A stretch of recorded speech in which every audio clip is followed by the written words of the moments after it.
Segera Anda ikuti Dialog Palembang pagi ini.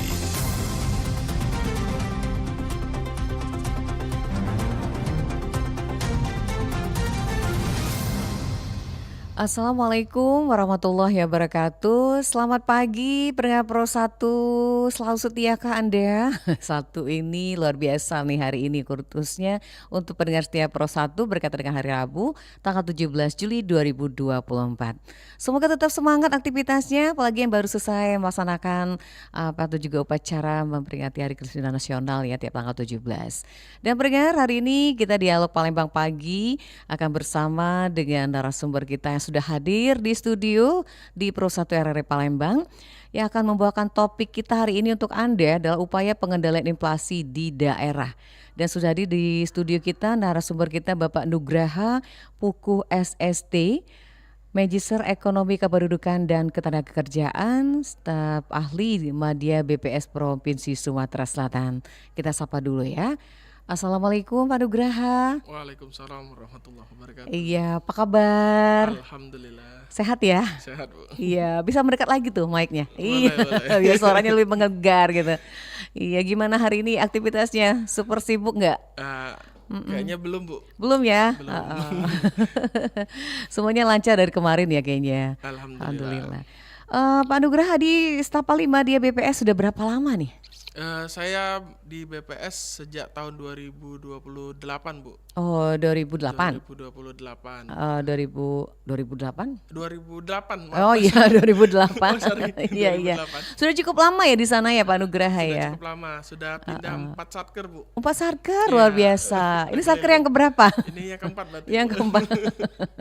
Baik, Pak Nugraha, lagi-lagi kita bicara soal inflasi ya, karena ini memang menjadi sorotan yang luar biasa buat bahkan dunia. Nah ini sudah datang juga alhamdulillah narasumber kita yang kedua.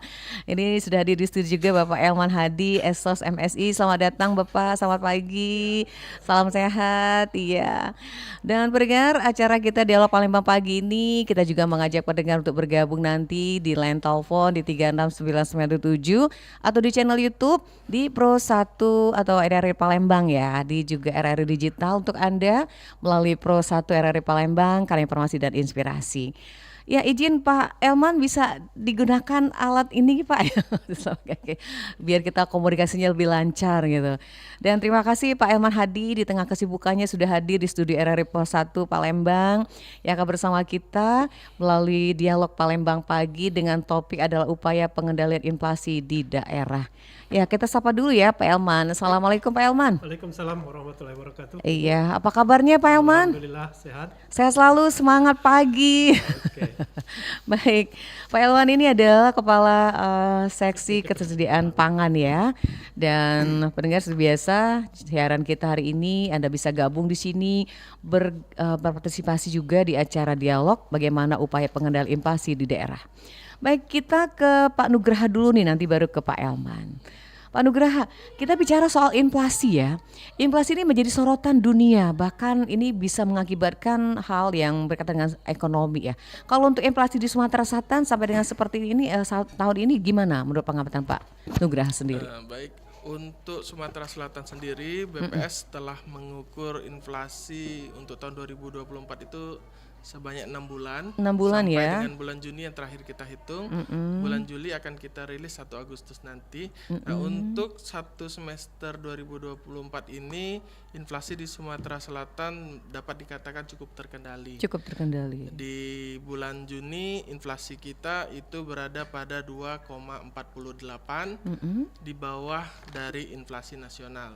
Sementara target inflasi sendiri yang ditetapkan oleh pemerintah itu berada di 2,5% plus minus 1. Artinya Sumatera Selatan saat ini inflasinya cukup terkendali, yang berarti harga komoditas di Sumatera Selatan cukup terkendali, Bu. Iya, alhamdulillah ya. Cukup terkendali dari tahun 2024 ini ya, sama 6 bulan. Untuk 6 bulan 6 bulan, 2024. iya. Nah, kemudian ini Pak Nugraha, kalau bicara soal pengendalian ini kan banyak faktor tuh ya, dari berbagai faktor. Nah, mungkin bisa dijelaskan dikit nih Pak Nugraha, seperti apa nih pengendalian sendiri untuk menekan atau juga pengendalian inflasi di Sumatera Selatan khususnya? Berbicara soal inflasi, kita harus memahami bahwa inflasi itu dipengaruhi oleh setidaknya ada 3 hal, Bu. 3 hal ya. Yang pertama itu soal supply, yang kedua soal demand, dan yang ketiga itu faktor luar lainnya. Keluar Nah, ya. untuk faktor supply itu seperti kita ketahui bahwa salah satu yang mempengaruhi harga itu naik ketika supply terganggu. Nah, seperti contoh ketika permintaan normal tetapi barang yang disuplai atau barang yang berada di pasar sedikit, artinya terjadi perebutan yang mengakibatkan harga menjadi tinggi. Baik. Yang kedua dari sisi demand. Nah, kalau sisi demand ini umumnya terjadi di momen-momen tertentu, misalnya seperti hari raya. Jadi ketika masyarakat yang biasanya beli makanan satu tiba-tiba jadi 4, jadi 5, lebih banyak lebih ya. banyak. Nah, itu kan sementara di pasar suplainya masih normal. Nah, itu yang bisa menyebabkan terjadinya peningkatan harga. Iya. Nah, faktor yang ketiga itu faktor eksternal lainnya. Eksternal Nah, ya. ini yang terjadi di 2024 ini salah satunya adalah harga emas. Nah, kalau itu kan mempengaruhi juga ya. ya, itu kan salah satu komoditas yang diamati di inflasi. Betul. Nah, harga emas ini kan tidak bisa kita kendalikan di level regional. Jadi harga dunia itu menyebabkan terjadinya inflasi. Iya. Atau yang lain misalnya adalah kurs rupiah. Nah, untuk barang-barang impor tentunya dengan kenaikan harga kurs rupiah akhirnya akan meningkatkan komoditas barang-barang impor tadi yang berakhir pada inflasi. Baik. Oke, kita ke Pak Elman Hadi Esos MSI. Iya, Pak Elman ini sangat dekat sekali nih dengan masyarakat yang pasti ya. Apalagi berkaitan dengan kesediaan pangan. Nah, kita ingin tahu dulu nih Pak Elman sampai dengan bulan Juli atau Juni yang lalu bagaimana nih kalau kita melihat kesediaan pangan di Sumatera Selatan ini. Baik Ibu, terima kasih. Iya. Sebelum ke sana kami sampaikan di inflasi ini kami salah satu OPD yang tergabung di tim inflasi daerah. Iya. Yang dalam ini ada beberapa OPD, salah satunya kami gitu ya. Nah, terkait dari sisi kami memotretnya itu dari sisi hilirnya Ibu. Oke. Jadi pasca ininya ya, di hilirnya kita bergerak. Bagaimana kami menghitung ketersediaan dan kebutuhan pangan itu di wilayah kita. Kami ada timnya, ada grupnya untuk menghitung ketersediaan pangan kita yang kita sebut itu di proyeksi neraca pangan wilayah MPW. Nah, itu setiap bulan kami update Ibu data itu. Menurut data yang ada di kami, alhamdulillah kalau di Sumsel secara ketersediaan itu sebetulnya kita cukup, Bu. Tapi memang dari produksi barangkali memang ada beberapa komoditi yang tidak bisa kita penuhi untuk masyarakat kita. Tapi lagi-lagi untuk ketersediaan sampai dengan hari ini terkendali gitu ya. Terkendali ya. Tersedia. Ada beberapa komoditi yang tidak bisa kita hasilkan sendiri, kita produksi sendiri, misalnya kayak bawang putih gitu kan. Termasuk mungkin bawang merah kita masih membutuhkan pasok dari luar. Tapi untuk yang lain misalnya beras itu kita surplus gitu ya. Sampai dengan hari ini tersedia gitu. Baik, jadi dalam kondisi aman ya Pak Elman sampai dengan mungkin diharapkan sampai dengan akhir tahun lah ya Pak Elman ya. Kalau melihat kondisi yang ada, tapi kita sudah kemarin di tim itu sudah mewanti-wanti dampak El Nino, Bu. Iya, cuaca tapi ya. Sudah ada rencana-rencana program kegiatan untuk ya meminimalisir dampak dari panas yang akan terjadi itu. Kemarau yang akan terjadi. Baik, pendengar silahkan yang mau bergabung, kita sudah buka line telepon di 36997 atau di channel YouTube kita RRI Palembang. Anda bisa like dan juga memberikan tanggapan atau masukan dan saran Anda berkaitan dengan tema hari ini, upaya pengendalian inflasi di daerah.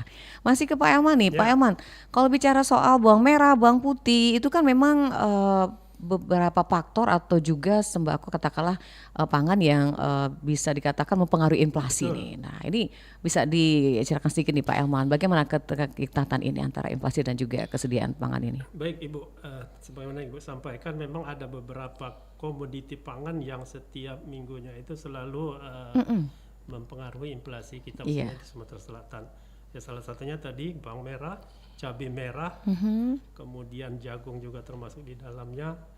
Nah, barang-barang ini Ibu karena memang tadi secara produksi mungkin kita memang terbatas ya. Terbatas. Tapi kami dari OPD Ketahanan Pangan salah satu tim ini ada beberapa kiat-kiat yang kami lakukan untuk menjaga gitu ya, menjaga ketersediaan komoditas-komoditas pangan strategis ini. Iya. Di antaranya di kami itu ada kami selalu memantau pergerakan harga komoditas 11 komoditas pangan strategis ini, baik itu di tingkat provinsi maupun dari 17 kabupaten kota. Kita ada namanya panel harga gitu ya. Jadi ada tim kita di 17 kabupaten kota yang setiap hari melaporkan komoditas pangan apa yang harganya mulai bergerak.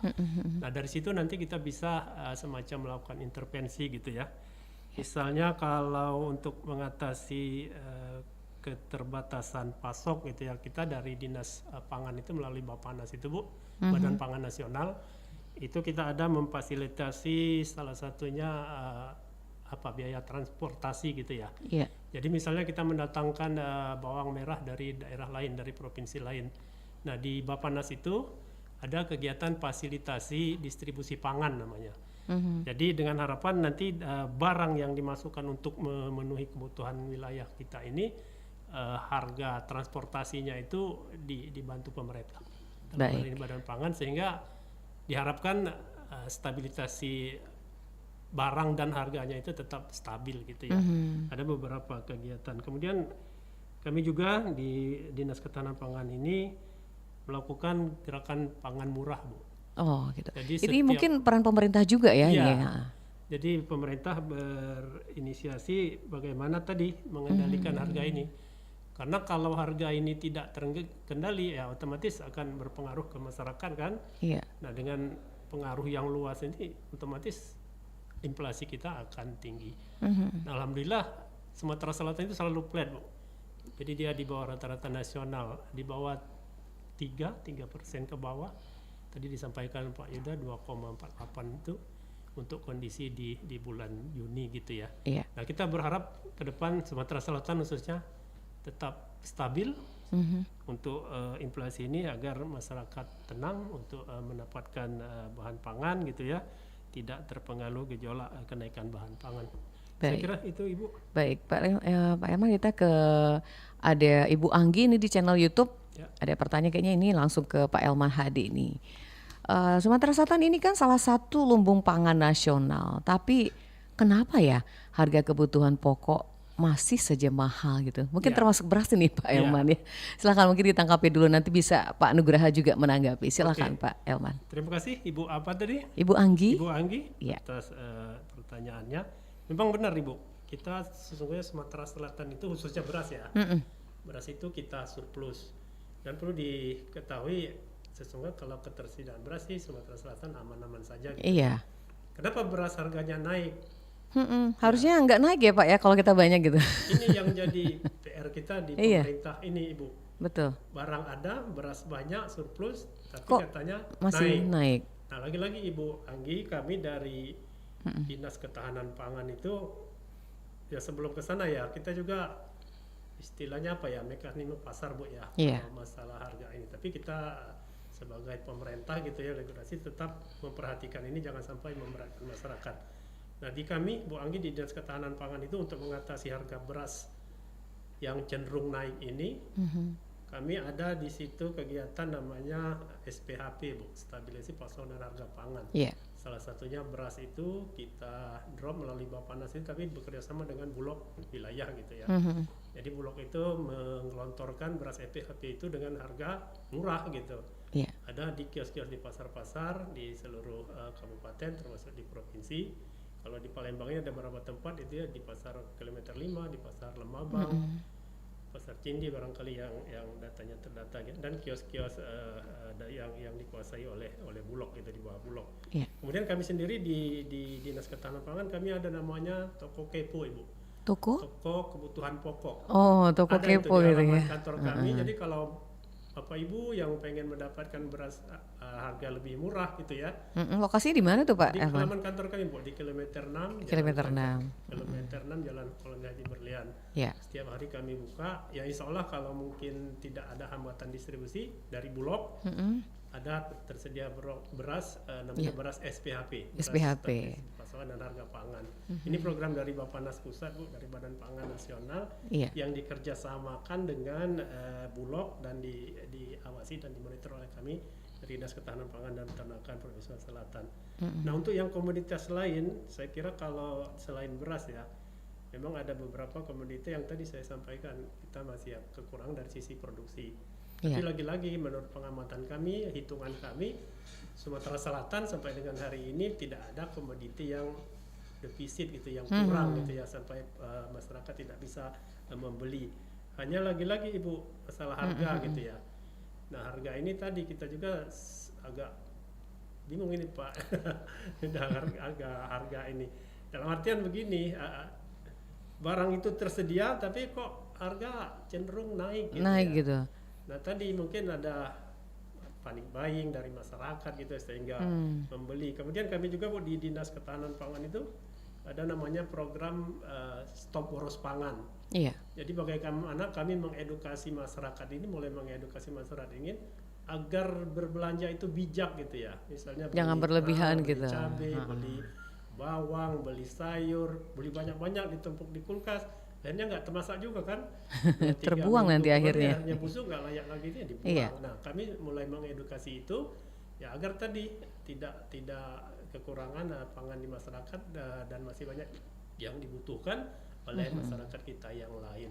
Iya. Saya kira itu Bu Anggi. Iya, yang Ibu bisa Anggi. saya sampaikan. Kalau nyinggung beras masih ada pasar murah nih Pak Masih ada, Bu. Elman? Jadi kalau di kami Dinas Ketahanan Pangan itu di data kami itu ada untuk tahun ini Bu ya. Iya, Ada 19 kali kita melaksanakan pasar murah pasar ya. murah. Tapi titik-titiknya itu nanti ditentukan oleh tim berdasarkan kajian dan kerjasama dengan kecamatan-kecamatan dan kelurahan yang ada di wilayah kita gitu ya.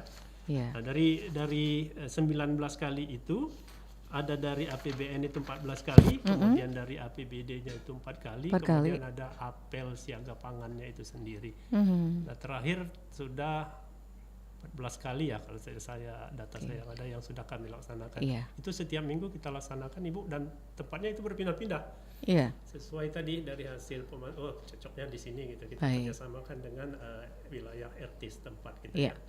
Terima kasih Bu Anggi. Kita ke Pak Nugraha dulu nih, bisa menambahkan. Tadi Pak Elma mengatakan ini kita surplus beras, punya banyak beras. Ibu Anggi tadi menyinggung juga. Ini ada juga faktor dengan inflasi. Kemudian bawang merah, bawang putih kita banyak impor dari daerah Jawa nih. Iya.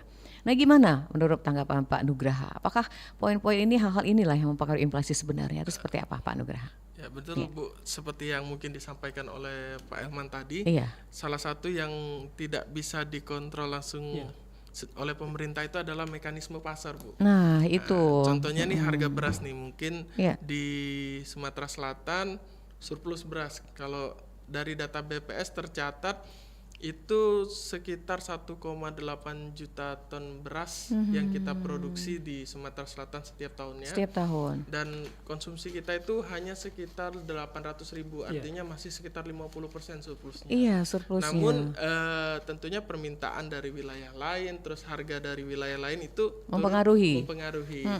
Jadi ketika produsen mendapatkan wilayah lain itu permintaannya tinggi dengan harga yang cukup tinggi, kemungkinan produsen akan mencoba berlari menjual ke luar wilayah. Nah itu yang Baik. mungkin bisa menyebabkan harga tinggi. Tapi untuk komoditas hortikultura memang perlu kita akui bahwa seperti bawang itu kita hanya mampu memproduksi 5% dari kebutuhan. Iya. Jadi Sangat sedikit berarti ya? Iya, 95%-nya masih kita Ke impor impor dari daerah Jawa lain. khususnya. Terus cabai merah juga kita hanya mampu memproduksi 50% dari kebutuhan wilayah Iya. Sumatera Selatan. Oke. Nah, yang seperti itu tentunya sangat bergantung dengan harga dan ketersediaan dari wilayah-wilayah pemasok tadi. Iya, jadi ini yang harus pahami masyarakat ya. Kenapa ibu-ibu rumah tangga suka ribut, bawang merah, bawang putih, kemudian cabai juga mahal gitu kan. Ini rupanya faktor itu ya Pak Nugraha. Baik, pendengar silakan kita buka lagi line telepon di 36997 atau juga di channel YouTube kita RRI Palembang dan RRI Digital atau juga WA 0821 7927 9090. Baik, kedua narasumber kita break dulu, nanti kita lanjut lagi obrolan kita di Dialog Palembang Pagi. Kita akan kembali pendengar setelah informasi yang satu ini untuk Anda melalui Pro 1 RRI Palembang. Isi paket. Tunggu Mas. Paket yang mana ya? Oh, skincare. 2 paket lagi kapan nyampe ya? Halo Din, sepatu diskon nih, buy one get one loh, beli gak? Ih, baru beli bulan kemarin. Tapi lumayan sih ya, bayar 1 dapat 2 sepatu. Cus deh. Ibu kos ngechat lagi. Bayar kos bulan ini jangan telat ya Din. Aduh, mana uangnya udah dipakai buat liburan. Hidup itu murah, gaya hidup itu yang mahal. Pilihannya, kita yang mengendalikan uang atau uang akan mengendalikan kita.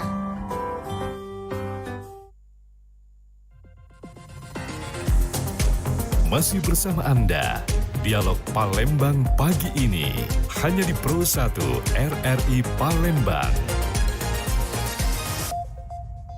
Ya pendengar, kita lanjut kembali Dialog Palembang pagi ini melalui Pro 1 RRI Palembang, karena informasi dan inspirasi. Silahkan pendengar, kita urung di sini di Dialog Palembang pagi dengan topik hari ini adalah upaya pengendalian inflasi di daerah khususnya di Sumatera Selatan bersama dua narasumber kita, Pak Nugraha Puku SST MEKK, staf ahli Media BPS Sumsel, dan Bapak Elman Hadi Esos MSI, Kepala Seksi Ketersediaan Pangan. Silahkan di 36997 atau juga di channel YouTube RRI Palembang. Baik, kita langsung ke Pak Nugraha dulu nih, Pak Elman ya, izin ya. Nah, Pak Elman, Pak Nugraha dulu nih. Kalau kita bicara soal cara mengatasi inflasi sendiri, seperti apa nih kalau kita bisa ketahui seperti apa mengatasinya nih Pak? Baiklah, mungkin untuk inflasi seperti yang telah saya sampaikan sebelumnya, kunci dari menjaga harga itu adalah menjaga pasokan supply dan demand. Nah ini kalau kita menggambarkan untuk semester 2, artinya 6 bulan ke depan, itu mungkin untuk 2 bulan ke depan harga akan relatif cukup stabil kalau tidak ada bencana dan lain sebagainya, karena tidak ada momen-momen tertentu. Baik. Nah yang perlu kita antisipasi adalah 3 bulan terakhir. 3 bulan terakhir Karena setiap akhir tahun ya? Di 3 bulan terakhir itu Oktober November itu sudah mulai pilkada. Nah iya itu akan betul. banyak permintaan barang, artinya demand akan naik gitu. Jadi tanpa adanya bantuan dari stok supply-nya, maka akan dikhawatirkan terjadi inflasi. Terus di akhir tahun seperti biasa libur sekolah, Natal dan Tahun Baru itu juga tentunya akan mempengaruhi inflasi, dan itu setiap tahun pasti terjadi. Nah, tinggal kita bagaimana menjaganya agar tidak terlalu mengganggu harga di pasar. Nah, pemerintah saat ini sudah melakukan banyak hal seperti yang disampaikan oleh Pak Elman tadi, seperti pasar murah, operasi pasar, tadi ada warung apa Pak? Kepo. Warung kepo. Tadi singkatannya kepo ya, Iya, kebutuhan pokok ya. Pangan murah, dan itu dari BPS sendiri melihatnya sudah cukup efektif untuk ya. menjaga harga. Dengan adanya pasokan harga murah dari pemerintah, itu memaksa produsen atau distributor di pasar untuk setidaknya mengikuti harga yang diberikan oleh pemerintah tadi. Akhirnya harga di pasar akan relatif terjaga. Iya. Itu. Berarti harus dijaga tuh supply-nya ya, kemudian distribusinya juga. Betul. Baik, kita akan terima dulu line telepon di 36997. Silakan yang bergabung. Kita buka line telepon, channel WA atau di channel YouTube RRI Palembang. Kita ke Pak Elman lagi. Pak Elman, kalau kebijakan pemerintah sendiri untuk pengendalian inflasi ini sudah cukupkah menurut Pak Elman sendiri? Apakah ada terobosan baru yang akan dilakukan kembali nih? Seperti apa nih Pak Elman? Terima kasih Ibu. Sebetulnya tadi pemerintah tidak bisa tinggal diam Iya. gitu ya, tetap harus berbuat apapun kondisinya. Melalui tim pengendalian inflasi ini Ibu, kita kan setiap hari Senin jam 8, mulai jam 8 itu ada rapat tim pengendalian inflasi nasional gitu ya, yang dipimpin langsung oleh Menteri Dalam Negeri. dan melibatkan KL dan Bupati Wali Kota, Gubernur se-Indonesia gitu ya. Setiap hari Senin Ibu di kantor Gubernur melalui online gitu, melalui daring gitu ya. Nah, di situ sudah dibahas Bu, apa-apa langkah pemerintah untuk dalam hal ini menjaga inflasi ini. Seingat saya ada 9 langkah yang harus dilakukan pemerintah, tapi saya tidak begitu detail gitu ya langkah-langkah kerjanya. Tapi pemerintah pusat sudah memberikan rambu-rambu ke gubernur, bupati, wali kota untuk kalau terjadi gejolak, terjadi permasalahan, ada 9 langkah yang harus dilakukan oleh masing-masing kepala daerah. Di sisi kami dari Dinas Ketahanan Pangan sendiri, untuk tadi mengendalikan gejolak ketersediaan pangan itu ada beberapa kegiatan Ibu tadi yang saya sampaikan. Yang pertama kita tentunya meningkatkan kerjasama antar wilayah. Kenapa demikian? Karena tadi tidak semua komoditi yang kita butuhkan itu bisa kita hasilkan di wilayah kita sendiri. Kemudian kita memotong jalur distribusi. Bagaimana jangan terlalu panjang distribusinya itu untuk barang konsumsi itu sampai ke masyarakat gitu ya. Ada kegiatannya dengan memfasilitasi tadi biaya angkut dan lain sebagainya itu ya. Kemudian kami melakukan pemantauan Ibu secara berkala ketersediaan stok komoditas pangan kita itu. Tadi yang saya sampaikan di kami itu ada namanya NPW ya, neraca pangan wilayah. Jadi kita pantau setiap minggu pergerakan dan ketersediaan pangan kita itu, khususnya pangan strategis, untuk kita melihat jangan sampai nanti ada pangan yang defisit gitu ya. Kalau ada terjadi pangan defisit tentunya pemerintah harus segera mengambil kebijakan gitu ya. Kemudian tadi program subsidi biaya angkut. Misalnya kita ngirim ini bawang dari NTB atau dari Surabaya gitu ya, cabai misalnya tadi disampaikan Pak Yuda. Nah di kami itu tadi Bu ada bantuan stabilisasinya biaya angkut gitu ya, agar walaupun dia belinya di luar provinsi kita tapi harga itu tetap flat gitu, karena pemerintah mensubsidi ongkos angkutnya itu sehingga harganya tetap sama seperti harga yang di Palembang. Kemudian ada kita mungkin Bapak Ibu tahu ya, dari program Gubernur Sumatera Selatan Pak Hermon Diru yang lalu ada gerakan Sumsel Mandiri Pangan. Nah ini pengaruhnya juga bagus Ibu terhadap pengendalian inflasi. Kenapa demikian? Karena tadi ini kan mindsetnya kita mengedukasi masyarakat ini dari pembeli menjadi penghasil gitu ya. Merubah mindset itu dengan harapan tadi hanya kebutuhan cabai untuk di rumah tangga diharapkan ya nggak usah belilah gitu ya. Nanam sendiri bisa gitu. Nanam sendiri hanya untuk kebutuhan di rumah tangga kita. Dulu zaman kita masih kecil saya ingat Pak Yuda. Ada apotek ini ya? Justru apotek keluarga gitu ya? Orang dari kota itu yang ke desa beli cabai, beli sayur gitu ya. Nah sekarang ini terbalik. Orang desa ke pasar kota beli cabai, beli sayur, beli telur gitu ya. Betul. Nah mindset ini yang akan kita rubah melalui ya bertahap gitu ya. Dengan kegiatan gerakan Sumsel Mandiri Pangan. Kemudian kami juga sudah melaksanakan dari GSMP ini, karena kebetulan kami sekretariatnya GSMP Ibu di Dinas Ketahanan Pangan dan Peternakan itu. Ada namanya GSMP Go to School gitu ya, Go to Office gitu ya.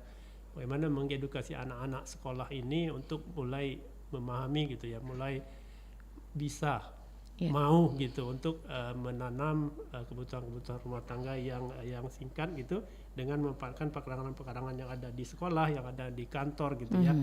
Nah alhamdulillah sudah berjalan Ibu dan tetap masif. Kita masih menggunakan dana CSR ya Pak ya, dari bank-bank plat merah gitu, dari PT-PTBA, dari Pusri dan sebagainya itu. Kita berharap ke depan ini tetap kita masifkan agar tadi ketersediaan khususnya komoditi-komoditi yang strategis ini untuk rumah tangga ini tidak perlu lagi beli ke pasar lah kira-kira ya. Cukup kita bisa mandiri sendiri gitu. Sendiri. Itu harapannya. Saya kira itu Bu. Baik, terima kasih Pak Elman. Baik pendengar, kita masih buka line telepon di channel YouTube RRI Palembang atau line telepon kita di 369927. Pak Nugraha, angka inflasi yang memang dikategorikan yang aman atau standar itu angka berapa? Tadi disebutkan ada 2,5 sampai dengan 1,5 ya. Nah, seperti apa nih Pak Nugraha? Jadi memang untuk inflasi sendiri tentunya harus dipahami dulu bahwa inflasi itu tidak harus ditekan terus. Nah, karena kenapa itu Pak Nugraha? Karena kita menjaga inflasi. Kenapa namanya pengendalian inflasi? Karena inflasi itu bukan untuk diturunkan tapi untuk dikendalikan. Dikendalikan, Karena iya. inflasi ini ada dua mata pisau. Betul. Kalau kita biarkan dia tinggi, yang kasihan adalah konsumen atau masyarakat. Jadi ketika harga tinggi, masyarakat yang akan Merasa menerima dampaknya yang iya. mengakibatkan daya belinya rendah. Oke. Tapi kalau kita terus tekan, yang kasihan adalah produsen dan Produsennya. pedagang. Jadi akhirnya nanti pedagang atau industri akan lesu Iya. dan nantinya akan berefek pada pengangguran karena mereka akan mengurangi Produksi gitu ya. pekerjanya, mengurangi produksi yang akhirnya mengurangi pekerja. Iya. Nah, pemerintah sendiri untuk tahun 2024 ini sudah menetapkan bahwa inflasi yang baik itu berada pada 2,5% plus minus 1. Artinya serendah-rendahnya itu di 1,5, 1,5. setinggi-tingginya adalah 3,5. 3,5 Itu ya. diharapkan dengan inflasi 2,5 plus minus 1 itu kesejahteraan masyarakat bisa terjaga, tapi iklim industri, iklim usaha juga tetap terjaga. Iya, jadi harus dikendalikan ya inflasi ini, bukan berarti harus ditekan terus Bukan gitu. harus diturunkan, tapi Ya sementara kalau dikendalikan. ditekan terus enakan konsumen ya pasti ya. Produsennya yang tidak akan pernah untung gitu ya. Baik, Pak Elman, kalau kita bicara soal pangan sehat, murah, mudah itu seperti apa nih Pak Elman? Apakah ini sudah dilakukan oleh pihak pemerintah sendiri nih? Ya, Iya. baik Ibu. Benar demikian Ibu. Salah satu program di kami itu namanya program B2SA ya. Iya. Bagaimana kita mengedukasi masyarakat ini untuk mulai tadi bijak dalam hal pangan. Bagaimana mengkonsumsi pangan itu tidak perlu banyak, tidak perlu berlebihan, Iya. tapi tadi Menyehatkan gitu. B2SA-nya itu harus diperhatikan, beragam bergizi, seimbang dan amannya itu ya.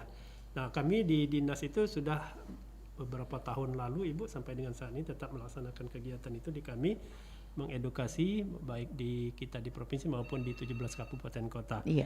Ada beberapa kegiatan yang kami lakukan, salah satunya melalui sosialisasi gitu ya. Baik. Kemudian pemberian bantuan-bantuan juga ke kelompok-kelompok tani, bagaimana menghasilkan pangan yang berkualitas gitu ya. Iya. Untuk keamanan di konsumsi masyarakat. Baik. Kemudian Oh maaf Pak Elman, ya, ditahan dulu Pak. Boleh, Ada boleh. pendengar kita gabung. Selamat pagi RRI. Selamat pagi RRI, Assalamualaikum. Waalaikumsalam warahmatullahi wabarakatuh. Ini pendengar setia kita di dialog ya, Kin, benar? Bikin, iya, Kin, di Pelaju ya? iya betul. Kin, ada dua narasumber kita, ada Pak Elman, ada Pak Nugraha nih. Silahkan, ada yang mau ditanyakan atau tanggapannya? Selamat pagi untuk kedua narasumbernya Pak Herman Ya, selamat pagi Pak. dan juga satunya siapa tadi? Pak Nugraha. Pak Nugraha. Cakep-cakep namanya. Iya, lihat channel YouTube dong. Jadi sebenarnya begini itu untuk bapak-bapak kita ini ya namanya inflasi ini kan ya mau tak mau ya. Setiap pergeseran tanggal dan waktu ataupun tahun seringkali tidak terarah. Ya dikarenakan gimana ya, setidak-tidaknya kan dari nilai tukar juga sih sebenarnya. Karena kan kalau sekarang ini kan nilai tukarnya tidak stabil, di samping itu juga karena ya sehingga mempengaruhi bahan Inflasi. pokok yang ada. Oke. Sebetulnya kalau bisa menetralisir itu kan gimana caranya ya, sebagai dari pihak keuangan itu kan menetralisir minimal setidak-tidaknya kan dolar itu tidak berada di cukup atas gitu kan, sehingga nilai rupiah itu ada manfaatnya ya. Jadi kalau sekarang nih ya gimana enggak ya, jadi kayaknya tuh Selalu di bawah gitu rupiahnya. ya seperti kayak beras itu kan, kalau dulu kan berapa lah per kampil ya ataupun per 5 kilo ya. Nah, jadi kalau sekarang kalaupun misalnya harganya itu 52.000 ataupun 54, itu ya sama dengan berarti ya sekitar mungkin sekitar 15.000 dulu ya. Jadi perputarannya itu ya begitu. Jadi kalau bisa gimana ya, antara stakeholder kita itu minimal tidak-tidaknya memiliki satu kerjasama, dan juga kalaupun memang itu olahan untuk ditanam panen ataupun palawija seperti sayur mayur, ya tidak-tidaknya janganlah diperbuat mukiman ataupun dijadikan satu tanaman-tanaman yang lain, sehingga ya inilah akibatnya. Sebetulnya kalau dilihat dari satu sisi kita kan katanya kan kolam susu. Ya, tidak Subur sesuai ya. dengan tongkat yang ditanam. Masalahnya kenapa kita harus masih tergantung ya, menggantungkan diri ke negara yang lain, impor. Jadi terus apa sih fungsinya negara kita ini kalaupun tanah subur, tapi kenapa kok tidak bisa mengelolanya? Oke, terima kasih. Baik, Ya. makasih Ki di Pelaju sudah bergabung. Baik, silakan ditangkapi dulu ke Pak Elman dulu ya, nanti Pak Nugraha. Silakan. Baik, terima kasih Pak Kikim dari Pelaju. Iya. Benar ini Pak Kikim. Jadi masalah inflasi ini sebetulnya banyak faktor ya yang mempengaruhi. Ya tadi lagi-lagi kebijakan pemerintah. Salah satunya misalnya ini kenaikan BBM. Iya. Itu pengaruh ke inflasinya sangat tinggi sekali Pak Kikim. Tapi tadi kalau kita di pemerintah daerah ini kan ada beberapa kebijakan yang bukan kewenangan daerah gitu ya. Iya. Itu sudah kebijakan pemerintah Pusat, pusat. ya. Termasuk Iya. tadi kenapa dolar kita cenderung meningkat Selalu gitu ya. turun gitu ya. Nah ini bebannya terus terang saja bukan wilayah kita di daerah ya. Tapi kami dari sisi pemerintah daerah gitu ya, kami tetap komitmen Pak Kikim untuk minimal kami menjaga stabilisasi pasokan pangan ini tersedia Pak Iya. di masyarakat. Ini yang jadi tanggung jawab kami di daerah melalui tim pengendalian inflasi daerah ini. Bagaimana kita menjaga gitu ya, jangan sampai ada pangan yang tidak tersedia untuk kebutuhan masyarakat. Nah terkait harga, ya lagi-lagi Pak Kikim, kami juga sebagai regulasi dari pemerintah daerah ini ya tidak bisa berbuat banyak gitu ya. Iya. Untuk tadi yang disampaikan Pak Nugro ini sudah jadi mekanisme pasar, ya begitulah. Yang tidak adanya. bisa ditolak ya. Tapi tadi kalau terkait ke inflasi tadi, kita jangan inflasi itu tinggi, jangan juga rendah, karena dua sisi ini tidak bisa Berarti harus di tengah-tengah ya. Harus di tengah gitu ya. Iya baik. Kita contoh kasus jagung Ibu, jagung itu. Dulu kan jagung itu harganya tinggi sekali. Tinggi, iya. Pemerintah ngambil kebijakan menurunkan harga jagung dengan segala upaya gitu. Akhirnya. Ya. Begitu jagung turun, justru para produksi jagung ini mengeluh gitu. Tapi para peternak juga bertepuk tangan gitu ya kira-kira ya. Iya. Nah hal-halnya inilah yang Harus ada fungsi diseimbangkan ya. pemerintah untuk menyeimbangkan itu. Baik. Tapi yakinlah Pak Kikim, kalau di Sumatera Selatan boleh kita kata ya insya Allah Amin. tidak akan terjadi apa-apa Baik. terkait ketersediaan pangan. Nah, Baik. masalah harga nanti masih kita pecahkan bersama gitu ya. Iya. Sebentar Saya kira Pak itu, Nugraha Pak. ya, Ya. ditahan. Kita terima dulu. Ya, selamat pagi RRI. Selamat pagi, Assalamualaikum Mbak Nadia. Waalaikumsalam warahmatullahi wabarakatuh. Waduh jauh banget ini dari Bandung Pak Erman sama Pak Nugraha. Silakan Pak Ahmad Irwan ya. Ya baru bisa, ya betul, baru bisa fokus ke karena selama ini fokus ke Piala Euro udah selesai. Oh, syukurlah kalau gitu. Silakan Pak Ahmad Irwan, ada Pak Elman sama Pak Nugraha nih. Ya selamat pagi, Assalamualaikum Bapak narasumber. Waalaikumsalam warahmatullahi wabarakatuh. Saya dari Bandung Timur, ya tepatnya di kabupaten, bukan warga kota, tapi warga kabupaten di sini. Tentang masalah pangan ya.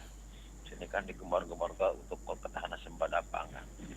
Sedangkan Pak di sana pangan itu kan khususnya daerah saya pribadi banyak lahan-lahan yang masih lahan yang produktif sekarang banyak dibeli oleh industri-industri yang orang luar yang katakan orang Korea di sini. Nah sekarang ini banyak mengeluh juga uang habis katanya, dan lahan petani juga tidak ada. Otomatis ya seperti itu. Nah di sini Pak ya bagaimana supaya yang harus tegas itu adalah kepala daerah itu kan, pemerintah daerah baik bupati wali kota supaya jangan sampai diberi kebebasan membelikan tanah dari untuk menambah modal asing di khususnya di negeri kita yang ada tanah-tanah yang sempat produktif kan masih sekarang kan buat ini bangun akhirnya siapa yang rugi ya dari kita juga. Nah bagaimana Pak Bapak supaya jangan sampai dan sedangkan jangan lihat bupatinya lah kepala daerah itu atau ada bupati wali kota siapapun juga. Jadi bagaimana masa depan para petani kita atau para petani sembada pangan. Terima kasih. Assalamualaikum. Waalaikumsalam warahmatullahi wabarakatuh. Terima kasih Pak Ahmad Irwan yang luar biasa di Bandung Timur. Sebentar ke Pak Nugraha dulu mungkin ya menanggapi, nanti ke Pak Elman. Ya, silakan. Krusial ini.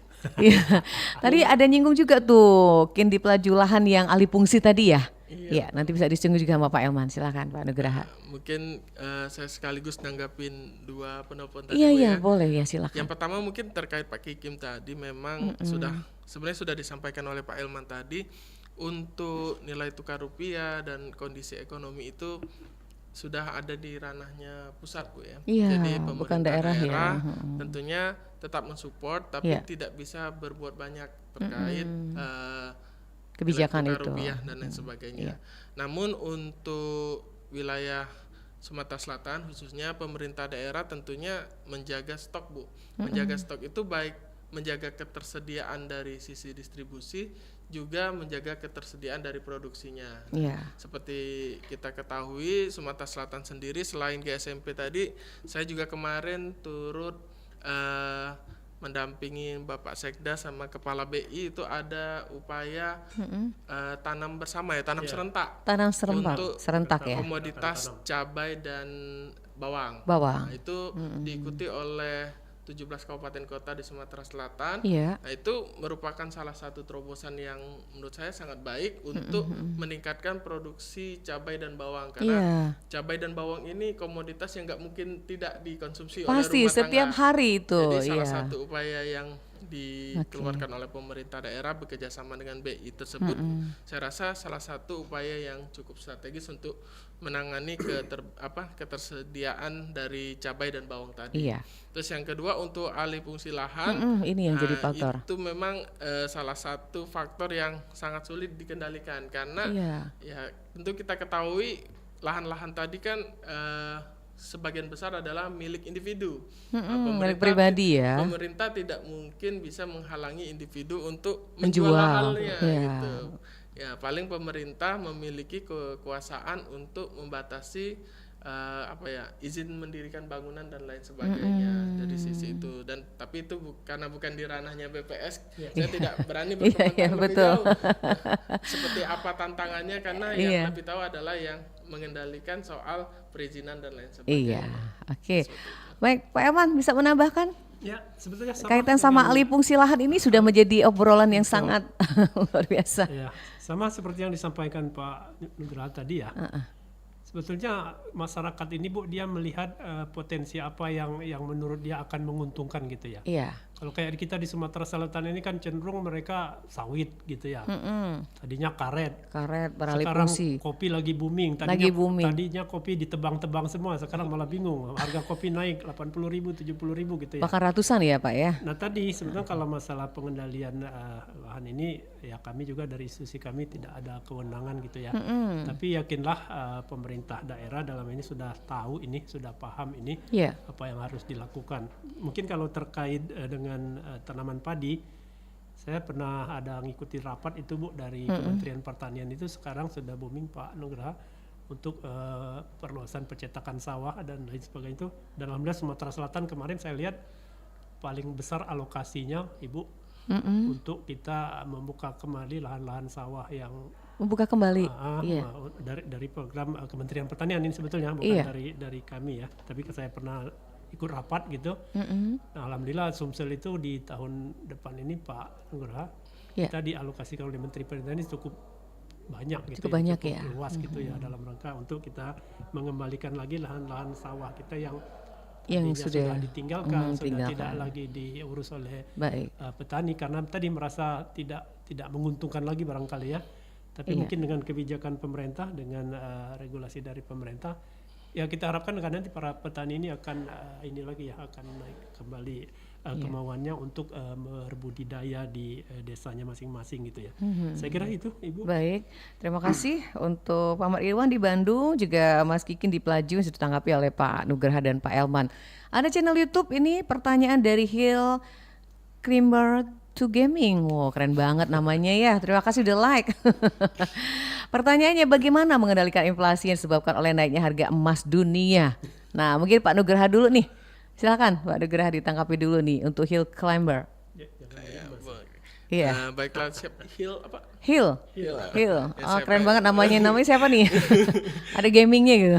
Jadi seperti yang sudah saya sampaikan di awal sekali tadi, ada satu faktor yang tidak bisa kita kendalikan di inflasi, yaitu adalah komoditas global. Seperti kita dunia. ketahui, emas ini kan komoditas global yang Iya. harganya ditentukan oleh pasar global. Betul. Nah, paling solusinya adalah ya tadi, jangan panik buying, jangan FOMO ya. Jadi ketika emas tinggi berlomba-lomba beli emas untuk investasi Disimpan dan di lain investasi, sebagainya. Nah, jadi iya. masyarakat bisa bersikap normal atau tidak mengikuti tren-tren yang itu tadi saja. Ya, Jadi nafsu gitu ya. harganya tidak tambah tinggi gitu kan. Oke. Nah, karena harga komoditas emas sendiri itu sudah dipatok dan kita tidak bisa mengintervensinya gitu. Iya, tapi emas ini kuat nggak sih pengaruhnya ke inflasi juga? Iya, emas ini untuk tahun 2024 itu Iya. menjadi komoditas nomor satu Nomor penyumbang inflasi satu. dengan andil sekitar 0,445. Wah, lumayan ya andilnya. Iya, andilnya Oke. cukup tinggi. Iya, baik. Pak Elman, kalau tadi kita bicara soal bawang merah, bawang putih, beras. Nah, kalau untuk ayam ras sendiri, ini kan ayam kebutuhan yang sangat pokok juga tuh bagi Iya. masyarakat. Apakah ini pemerintah mempunyai kebijakan tersendiri dengan untuk ayam ini? Karena naik harganya nggak pernah turun dari angka 30.000 sampai dengan hari ini. Nah, gimana tuh Pak Elman? Ya, baik Ibu. Tadi di awal saya sampaikan memang cenderung 4 komoditi itu yang, Iya. yang selalu kita bermasalah gitu ya. Harganya itu selalu berfluktuasi gitu ya.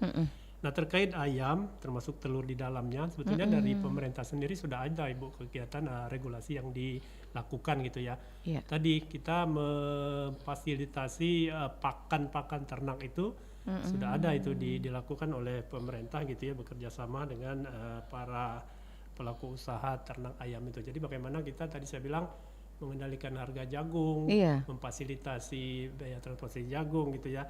Ada komoditi jagung di wilayah timur sana turun tuh harganya. Nah, pemerintah itu sudah ngambil kebijakan Bu, dialihkan ke daerah yang jagungnya kurang dengan fasilitasi biaya angkut tadi. Sudah Iya. ada itu kerjasamanya. Nah, harapannya tadi kalau harga pakan ini terkendali, otomatis berpengaruh ke turunannya harga ayam, Harga harga ayam. telur gitu ya. Tapi lagi-lagi ini selalu Turun naik. naik turun gitu Ibu Iya. ya. Kalau Nah, udah naik pemerintah- susah turun ya Pak ya. Saya pengalaman tuh kalau ibu rumah tangga. Kalau ayam udah naik 30.000, lama itu akan turun lagi Ya, ke level 25 tapi gitu. biasanya kenaikan itu tadi sih ada beberapa momen tertentu ya. Kalau kita nyebutnya di HBKN ya, Hari Besar Iya. Keagamaan Nasional gitu ya. Mungkin dari Idul Adha, Ramadan, Tahun Baru, Natal Iya. gitu ya. Kalau di hari-hari biasa biasanya memang ada kenaikan tapi ya masih wajar Masih gitu ya. ya. Tapi yakinlah pemerintah tetap berupaya gitu ya. Bagaimana tadi kata Pak Nugraha menseimbangkan antara Antara- pelaku dengan pembutuhnya ini Iya. dengan konsumennya ini agar masing-masing ini bisa nyaman gitu ya. Produsennya nyaman, konsumennya juga nyaman. Nah, inilah peran pemerintah. Ya. Tadi saya sampaikan kalau terkait ternak beberapa regulasi yang sudah dilakukan oleh pemerintah baik pusat maupun daerah tadi Bu.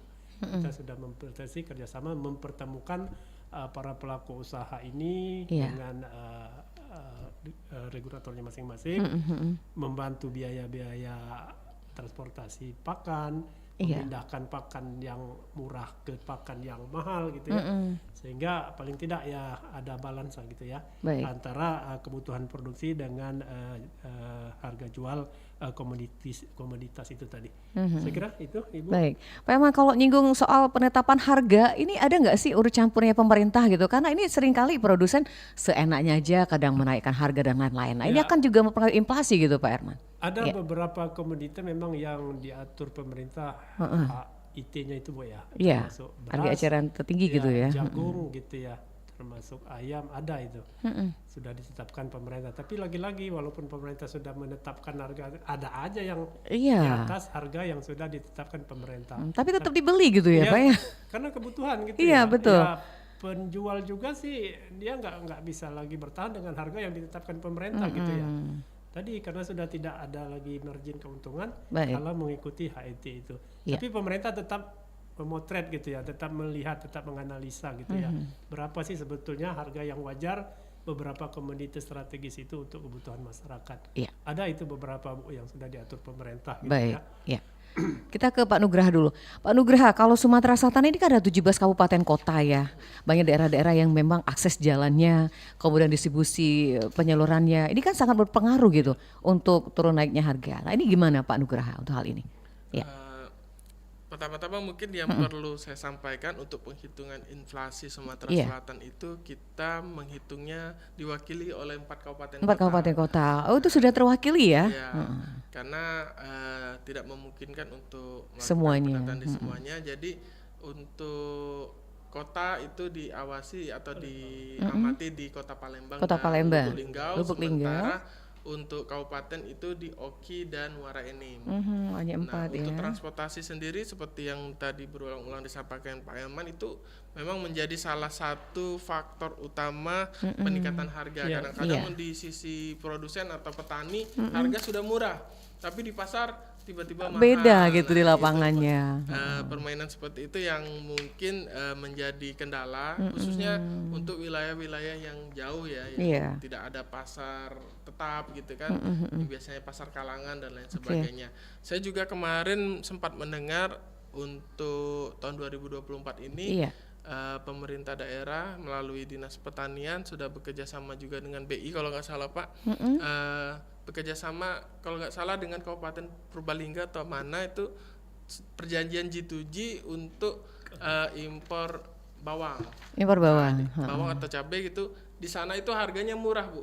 Di sana harganya murah, jadi petaninya juga mungkin kesulitan mencari pasar, sementara di sini tinggi. Nah, Iya. itu dari pemerintah sudah bekerja sama nanti membantu produsen di sana untuk memasarkan dan membantu konsumen di sini untuk mendapatkan barang. Iya. Jadi untuk transportasi dari sana ke sini kalau tidak salah disubsidi oleh BI kalau nggak salah. Nah, itu salah satu bentuk yang mungkin bisa diterapkan termasuk antar kabupaten kota. Iya. Misalnya 4 Lawang yang tidak punya stok cabai Mm-mm, di bisa. Palembang ada, mungkin bisa dibantu stok subsidi transportasi dari Palembang ke 4 Lawang seperti itu. Oke, ada wujud bantuannya seperti itu ya. Baik, ada pertanyaan terakhir ini kayaknya untuk Pak Elman nih dari Hillcumber juga kayaknya ya. Nah, untuk sejauh manakah perhatian pemerintah terkait pembangunan sarana berhubungan seperti jalan, kemudian juga jembatan untuk daerah-daerah pinggiran atau pelosok di Palembang yang notabene masih banyak lahan kosong agar bisa dimanfaatkan untuk lahan pertanian. Seperti apa nih Pak Elman menanggapi ini? Baik. Lah.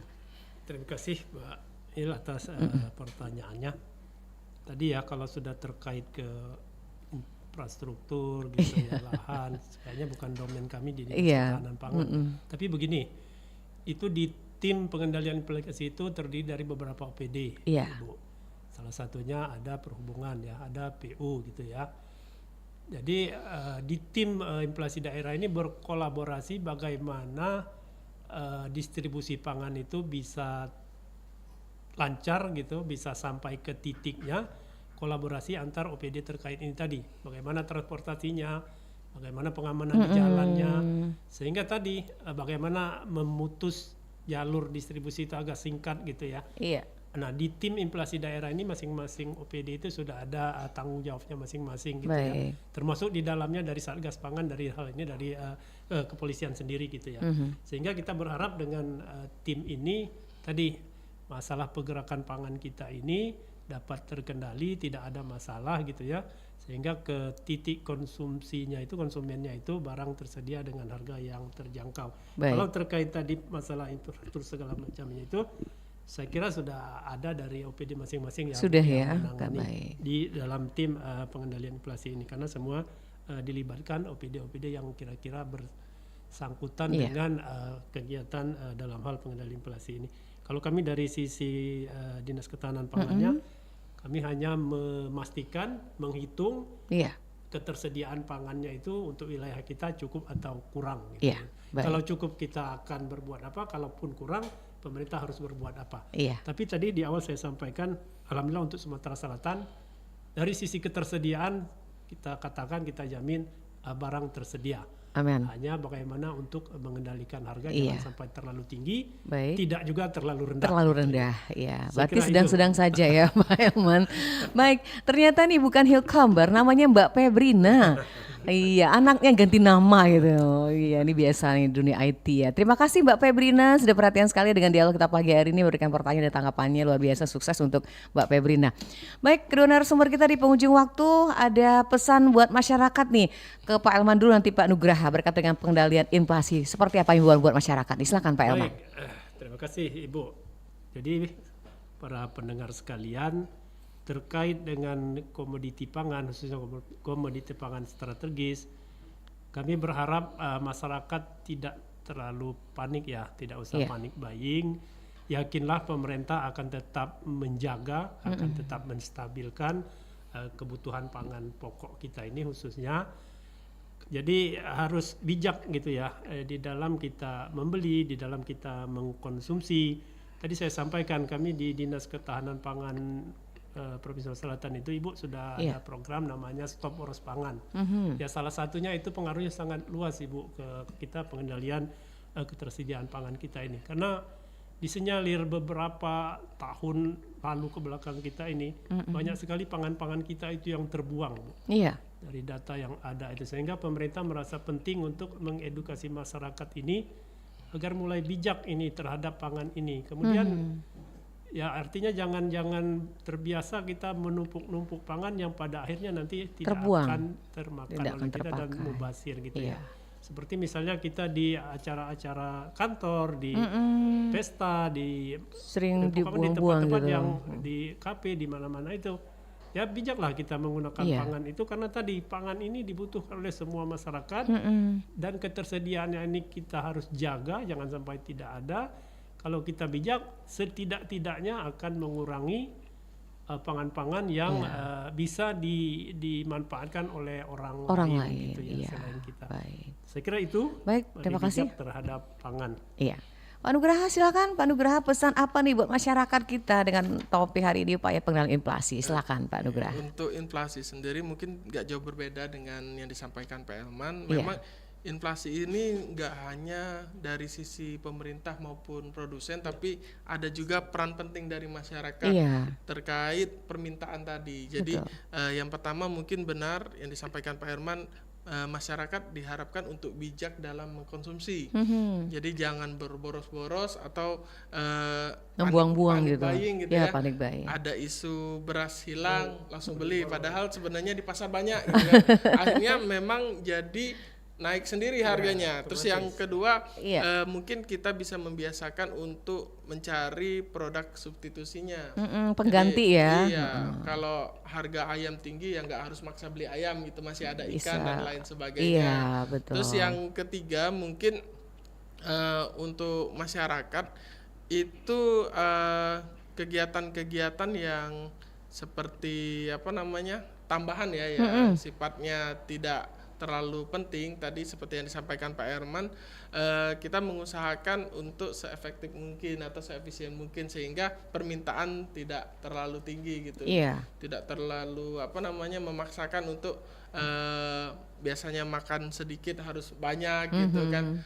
Yang penting tercukupi kebutuhan itu. Nah, akhirnya nanti pasar juga tidak akan memberikan tekanan harga kepada masyarakat tadi. Baik, terima kasih Pak Elman. Sukses ya Bapak, semoga semangat selalu dengan aktivitasnya. Juga Pak Nugraha, terima kasih Pak Nugraha. Selamat aktivitas kembali, sukses semuanya untuk dua narasumber kita. Terima kasih. Assalamualaikum warahmatullahi wabarakatuh.